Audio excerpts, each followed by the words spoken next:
Assalamu alaikum wa rahmatullahi wa barakatuh, and welcome back to another episode of Beyond This with me, Zaheerah, Bham, Ismail. The one thing about being on a platform like this is that we don't just go with the flow. Everything has to be discussed, even the uncomfortable discussions that most likely are going to generate a little bit of negativity or comments around it. But this is what we're here for, to be able to open these discussions and to have them. One of the topics that have come up repeatedly in many conversations was who we are as Muslim women and the narrative that we hold for ourselves. As women, our stories are often told by the media, by communities, by society, by everything around us. And more specifically as Muslim women, our narrative is very often held by someone else's lens. And we so often fall into that. And when women are being told to find their identity, to hold their space, to hold their own, we don't even know where to start. Where do you begin? Because we've never been allowed or never been given the opportunity or the space to be able to find our own identities, to know the legacies that we come from. And I'm not talking about the cultural ideologies. I'm not talking about who we've been told we are or we should be as Muslim women. I'm being told about going to find out yourself. It comes back again to the first injunction of Iqra, which is read, go and find out who you are, go and find out the legacy of Muslim women that we come from. Because so often we're told this is your place and we can't question it, we can't discuss it, we can't open up any discussions around it because we've never taken the time to go and read about the amazingly strong Muslim women that we come from. So how do we actually navigate those discussions so we sit back and we accept the lens from which we've been told that we're supposed to be? So as Muslim women, when we discuss it, we often have so many places that have been given to us. So we see the media describing Muslim women as voiceless, as being oppressed, as needing saving. I have so many issues around this. We see it so often where these voices are coming up from people who have no idea, no link to Muslim women, to no link to a community involved in Islam, involved in our lives, that they feel they need to come and save us because we look a different way, we carry ourselves in a different way, that we're voiceless. Really, many of us have very, very strong voices. The last thing we ever need is saving. I think everyone else around us needs saving, not us. We're good where we are. And then we've also got society that places these expectations of who we are as being a good girl. And I have this good girl thing comes from if you toe the line, if you fall into the right boxes, if you're not too out there, if you know how to be quiet enough so you don't disrupt the status quo, then you're a good girl. And then it puts it as too modern, too doing nothing, just being a housewife. Again, from previous episodes, you know that's a huge issue for me when people describe women who choose to be at home, who choose to be a caregiver, who choose to put their family at the forefront of everything, and whose roles are so minimized and depleted and disregarded. So I have huge issues with that. Then we also have issues with too traditional, too modern. All these words that are used to describe women, except for women who just being in their space. So when we talk about women who are different, who are out there, for me, those are probably the women who don't fit into the boxes because they're true to who they are. And here we are trying to put women into these boxes of too modern, too homely, good girl. It's tied into our communities and our families, tied into serving. You're good enough if you're serving other people. That again becomes an issue on its own because yes, we have obligations to people around us. We have obligations to our communities, but that's not only our role that we have. Because when our identity is handed to us that you need to be this to be able to succeed in our community, then we shrink ourselves to fit into those roles. And really we do, because so seldom do we give ourselves an opportunity or a chance to be able to say, what works for me? What guides these values for me? If you had to sit and think about it, what is your value system? We talk about, Islam gives us all these rights. In August, we all talk about Women's Month and how great we are as women. And then the rest of the year, everything continues as is. We talk about the rights Islam gives us. How often or how much of it do we actually know that empowers us enough to speak about it? Because we speak about it, but then we're still being told where our places are and other people controlling that narrative of who we are because we've not taken the time to be able to read about it. So we've got Islamophobia, we have hijab debates, we have headlines that frame us all the time. And we're not doing anything to change this narrative. We talk about it in these echo chambers, but we need to get out there and we need to be able to say it in a different way, to speak it in a different way so people actually hear us. One of the things I heard earlier from our producer was, whether you're going to do something or you're not going to do it, people are always going to have a comment.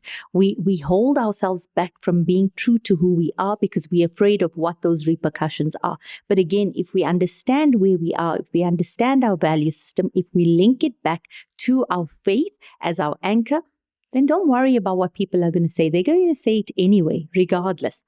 We've got our internal community pressure. So besides, as Muslim women, dealing with what everyone else thinks we are and how we should be and how we should be looking, we have our internal community pressures of being too religious or not religious enough. I was saying this to somebody about why do we feel the need to comment on people's social media pages about how they're wearing the scarf, how they're not wearing it correctly, how their behavior doesn't fit this or that. And someone said, but if you're putting it out there, then you are going to get the comments. So stay with me for a little bit on this. When we're walking out into public, you wouldn't go up to a stranger and give your opinion on them. You're seeing them walking past you. Social media is a digital footprint. If you don't like what you see walking past you, simply unfollow. And if you really do truly want to give nasiha to somebody, do it in a respectful way, in a way that maintains their dignity, in a silent manner, quietly, directly to them. But we've become these keyboard cowards that we feel gives us the right to comment on everything. We are never going to be 100% perfect. Not a single one of us is. We know this. The only perfect person was our Prophet sallallahu alaihi wasallam. The rest of us, we're fallible. We're going to make mistakes. But to judge someone on it, to say, but they wear hijab and they do this, you have to understand the rules are the same. Whether you wear scarf, whether you wear hijab, whether you wear parda, whether you wear niqab, the rules are the same for someone who does and someone who doesn't. The rules in terms of how we navigate our lives should be the same.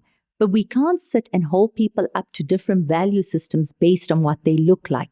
And we can't be sitting there commenting on how we think somebody wears something or doesn't wear something. And I have to speak to the Muslim brothers on this.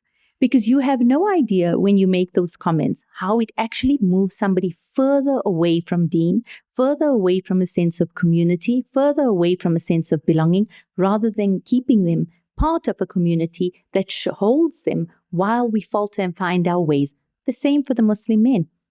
If we are going to criticize every time someone walks into the masjid in terms of how they dressed, because really, not everyone is dressed the way they should be, much the same as the way you comment about women. Muslim men are in exactly the same bracket if you are wearing tight-fitting clothes, those tight-fitting jeans, and you walk into the masajid. Understand that if we are commenting on that, what's going to happen? Those people are not going to come back into the masajid. So if you can create safe spaces for Muslim men to belong to a community where they're finding their identity because you don't want to lose them and you want to make sure that they keep coming back so that they become strong forebearers for Islam, then why aren't you affording the same for the Muslim women and the young Muslim girls in our community as well? Because if we are going to sit and comment on everything that she looks like, how she speaks, what she does, what do you think she's going to do? She's going to walk away.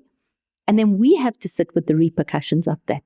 So we need to really be providing safe spaces and networks for ourselves to understand that each one has a journey to walk on. Each one has their own journey. We can guide, we can be there when they fall, we can be there when they falter, but it's not our journey to walk. It's theirs. Ours is to provide those support systems so that no person feels isolated, no person feels alone, and no person feels that this is something that they're struggling with. There are girls who are going to put on their scarf, the next day struggle with it, the third day put it back on. Our job is not to judge it. Our job is to make sure we're there so that the days that she's got it on, she's got a strength of a sisterhood, of a community that tells her that they're here to support her on this journey. When Muslim women have constantly been spoken about, we're negotiating basically where we belong. We're negotiating our authenticity and the respect that we get. And it should never be that.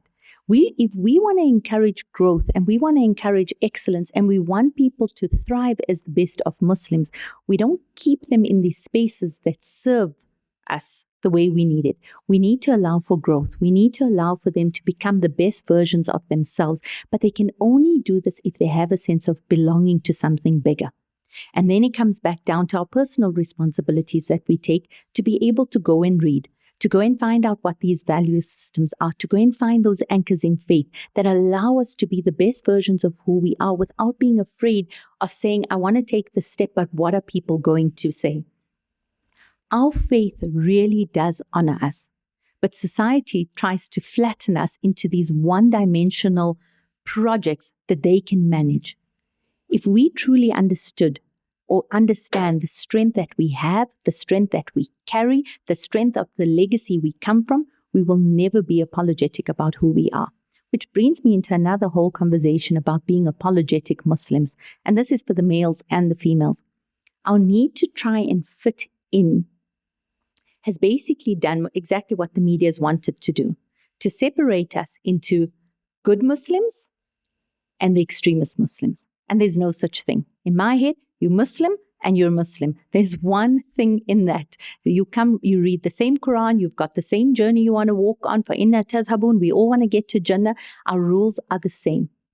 Don't try and be apologetic about who we are, about our identity. Again, this is coming from a place of not knowing who we are, not having read it, of talking about all these rights that Islam gives us. But if you're not reading about it, we are going to find ourselves on complete opposite ends. And Nabi Sallallahu Alaihi Wasallam told us moderation is key. Find that middle road. But you can't find it if you have no idea who you are and you don't have any idea. It's because we're not even doing any reading. We're taking what people are telling us we should be. We're taking what people are telling us should be the definition of a good woman, a good Muslim, and okay, this is the road I need to travel by so that nobody else has anything bad to say about me. Our identity is rooted first in who we are. We are servant of Allah.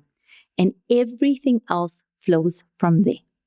Are we going to make mistakes? Absolutely. Does it mean that we are of a different religious level? People often say, oh, you can't speak about Islam because you're not an alima or you're not a mu'allim. I don't agree with it at all, because there are very, very many people who are exceptionally passionate about their religion, about the legacy that we come from, and who speak about it truly from their hearts, and you learn so much from them. And there are people who may look a certain way also, who may not necessarily link to the way you see a value system. So you have to find this journey, and that responsibility is on you, because if you are not taking the responsibility of educating yourself, then how are you going to be answerable for it? You can't say somebody else told you that. So when we're speaking about our own story, just a simple thing about the legacy we come from. Hazrat Khadija radiallahu anha, and I'm using the names that we know of, who was an entrepreneur, a leader, a wife, a mother. Hazrat Aisha radiallahu anha, who was the greatest scholar of her time, a teacher, a narrator of hadith. We're still learning from her at this time. Maryam alayhi salam, who was defined by devotion, not just by motherhood. So we've got to go back. We've got to find who these women are. There are so many more names that I've been reading about that we've never been told about, we've never read about, we have such limited access to. But if we understand the legacy they carry, you understand how easily it is to define yourself into that. One of the things I was doing with some friends recently is I said to them, find the qualities that define you most, and let's link it back to one of the most remarkable women that we come from, and use that to be a basis also for who you are, because so often we struggle with that, and that will help guide it as well. So when we talk about it, I have to ask you, who has been writing your story? Is it time for you to take back that pen and write your own one? We have limited time. We're not coming back to do this again. You have one journey to live. You have one journey that you're answerable for. How you write that story is entirely up to you. Who you lend that pen to write your narrative is entirely up to you. It's time to take it back. It's time to make it yours. And it's time for you to say, I am based on your own anchors, based on your own value system, not written by what the media says, not written by what culture says, not written by what society says, written by what you say, what you're answerable for, and what you want to leave behind. Our identities were never meant to be dictated by others. We honor our faith, we embrace our complexity, and we own our stories with dignity. It's time to hold our own pens, because what comes next starts here.